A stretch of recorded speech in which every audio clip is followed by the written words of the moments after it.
इस वीडियो में पारहेलियोमीटर के कंस्ट्रक्शन एंड इसके वर्किंग को डिटेल में समझेंगे। वीडियो को कंप्लीट लास्ट तक देखिए ताकि फुल इन्फॉर्मेशन आपको मिल सके। पारहेलियोमीटर एक टाइप का इंस्ट्रूमेंट होता है जो कि डायरेक्ट रेडिएशन को मेजर करता है, that is also known as beam radiation.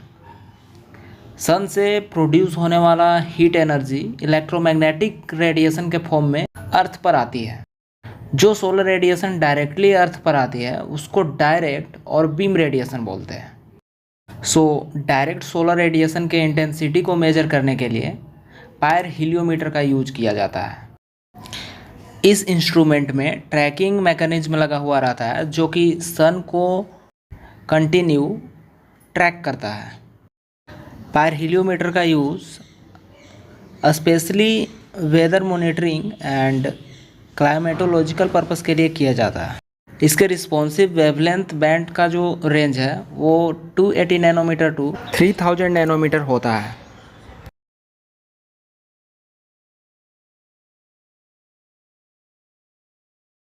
पारहेलियोमीटर different main parts से मिलकर कंसिस्ट होता है। एक होलो ट्यूब रहता है जिसके टॉप पर प्रोटेक्टिव लेंस अटैच रहता है। इसका यूज़ इंस्ट्रूमेंट के मेन एलिमेंट्स को प्रोटेक्ट करने के लिए किया जाता है एंड इसके through direct solar radiation inter करती है। ट्यूब के डेप्थ में ब्लैक ऑब्जर्वर प्लेट लगा हुआ रहता है जिसका मेन पर्पस होता है रेडिएशन से हीट को एब्जॉर्ब करना। ब्लैक बॉडी के साथ थर्मोकपल अटैच रहता है। थर्मोकपल एक टाइप का सेंसर होता है जो कि हीट एनर्जी को सेंस करके उसको इलेक्ट्रिकल सिग्नल में कन्वर्ट करता है। यह ट्यूब को सन ट्रैकिंग मैकेनिज्म के साथ कनेक्ट करता है जो कि सन को मॉनिटर करता है एंड सन के डायरेक्शन चेंज होने पर ट्यूब को उसी डायरेक्शन में बेंड कर देता है। जब सन से आने वाली डायरेक्ट सोलर रेडिएशन लेंस के थ्रू ब्लैक ऑब्जर्वर प्लेट पर आती है तो ब्लैक ऑब्जर्वर प्लेट हीट को एब्जॉर्ब करता है। यहाँ पर ट्यूब के अंदर black body and thermocouple circuit को दिखाया गया है। यहाँ पर ब्लैक एब्जॉर्बर प्लेट है जिसके ऊपर डायरेक्ट सोलर रेडिएशन स्ट्राइक करती है। ब्लैक बॉडी के साथ थर्मोकपल का एक जंक्शन कनेक्ट रहता है जिसको हॉट जंक्शन बोलते हैं and it is denoted by A and reference junction strip S2 से कनेक्ट रहता है that is denoted by B and strip S2 एक एक्सटर्नल इलेक्ट्रिकल सर्किट से कनेक्ट रहता है जिसके साथ एक voltmeter and ammeter connect रहता है एंड दोनों जंक्शन के बीच एक गैल्वेनोमीटर कनेक्ट रहता है। जब सोलर रेडिएशन इस ब्लैक एब्जॉर्बर प्लेट पे स्ट्राइक नहीं करती है तो उस टाइम थर्मोकपल के दोनों जंक्शन का जो टेम्परेचर है वो इक्वल होता है, इसलिए गैल्वेनोमीटर में उस टाइम जीरो डिफ्लेक्शन शो होता है। एंड जब direct solar radiation that is also known as beam radiation lens and tube के थ्रू इस ब्लैक ऑब्जर्वर प्लेट पे आती है तो ब्लैक बॉडी जो है वो रेडिएशन से हीट को एब्जॉर्ब करता है एंड ब्लैक बॉडी से अटैच थर्मोकपल का एक जंक्शन हीट हो जाता है जिसके कारण थर्मोकपल के बोथ जंक्शन के बीच टेम्परेचर डिफरेंस क्रिएट हो जाता है। एंड जब थर्मोकपल के बीच टेम्परेचर डिफरेंस क्रिएट होता है तो उसके सर्किट में EMF इंड्यूस होता है।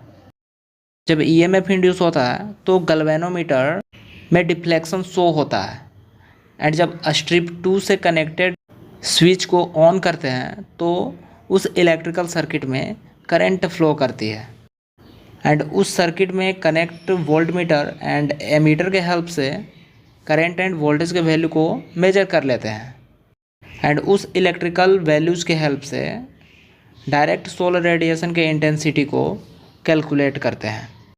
पारहेलियोमीटर का यूज़ डिफरेंट एप्लीकेशंस में किया जाता है। इसका यूज साइंटिफिक मेट्रोलॉजिकल फील्ड में किया जाता है। पारहेलियोमीटर का यूज क्लाइमेट को ऑब्जर्व करने के लिए किया जाता है। इसका यूज रिसर्च ऑफ मटेरियल को टेस्ट करने के लिए किया जाता है। इसका यूज सोलर कलेक्टर्स के इफ़िशियंसी को एस्टिमेट करने के लिए किया जाता है। पारहेलियोमीटर का यूज PV डिवाइसेज में किया जाता है। अगर इसके एडवांटेजेस का बात करें तो there are many advantages of pyrheliometer. Pyrheliometer में वेरी लो पावर कंजप्शन होता है। यह instrument wide range of voltage पर ऑपरेट हो सकता है। पायरहिलियोमीटर का स्टेबिलिटी हाई होता है।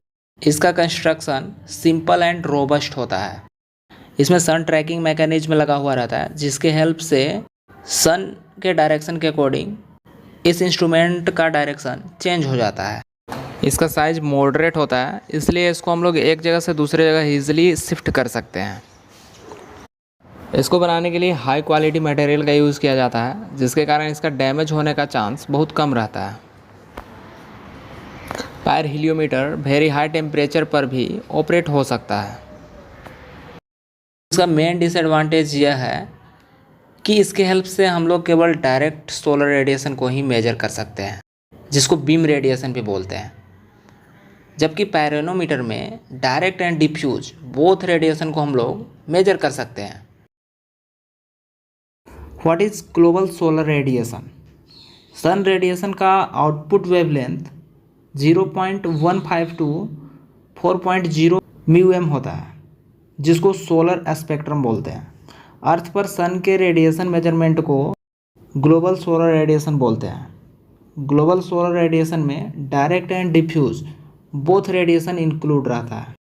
तो रिन्यूएबल एनर्जी और ग्रीन एनर्जी टेक्नोलॉजी से रिलेटेड और भी टॉपिक्स को अगर आप देखना चाहते हैं तो प्लेलिस्ट पेज पे विजिट करें, वहाँ पे ऑलमोस्ट टॉपिक अपलोडेड है। And in upcoming time all topics from green energy technology and renewable energy will have uploaded, so that playlist can be very important for you.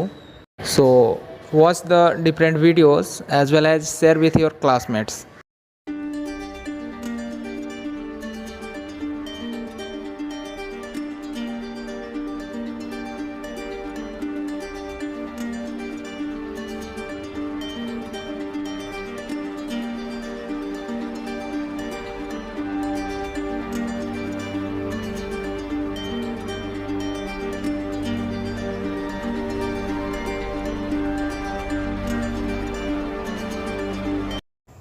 तो इस तरह से कोई भी टॉपिक को अगर आप इजी वे में समझना चाहते हैं तो चैनल को सब्सक्राइब कर लें और बेल आइकन को भी प्रेस कर लें, ताकि वीडियोज़ आप तक पहुंच सके।